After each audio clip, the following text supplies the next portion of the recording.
পিন্টু বর্মন দেবগিয়ার এলএলপির একটা মারাত্মক রেজাল্ট, ফাটাফাটি রেজাল্ট নিয়ে চলে এসেছি। ম্যাডাম, আপনার নামটা কি? সুষমা বেরা। আর জায়গাটার নাম? বেলুড়িয়া। আপনার কি কি সমস্যা ছিল?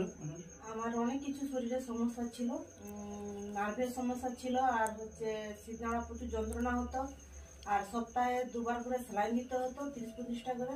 30-35টা? হ্যাঁ, আর অনেক ডাক্তার দেখিয়েছি, আর হচ্ছে অনেক রিপোর্টও করিয়েছি।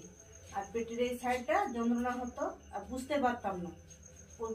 বুঝতে গেলে প্রচুর যন্ত্রণা হতো, আর পায়ে মানে চলতে পারতাম না। সকালবেলা তলি পা পুরো ব্যথা হয়ে যেত, এখন আর ব্যথা নেই। আর মেন্সের প্রবলেম ছিল, প্রচুর পেটের পেন হতো, আর তার থেকে অজ্ঞান হয়ে যেতাম। বালি টালি স্যাঁক ট্যাঁক দিতে হতো। তার থেকে মানে অনেক ডাক্তার দেখিয়েছি, অনেক ওষুধও খেয়েছি, কমেনি। এই ডিপারগো খেয়ে এখন মোটামুটি ভালো আছে, আর কোনো অসুবিধা নেই।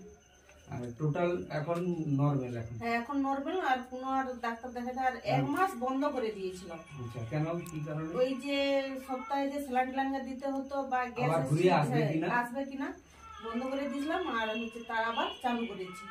এখন তাহলে টোটাল এটা খেয়ে একবারে? হ্যাঁ, এখন একবারে পুরোপুরি সুস্থ। তাহলে এর নামে একটা জয়ধ্বনি হবে? হ্যাঁ, হবে।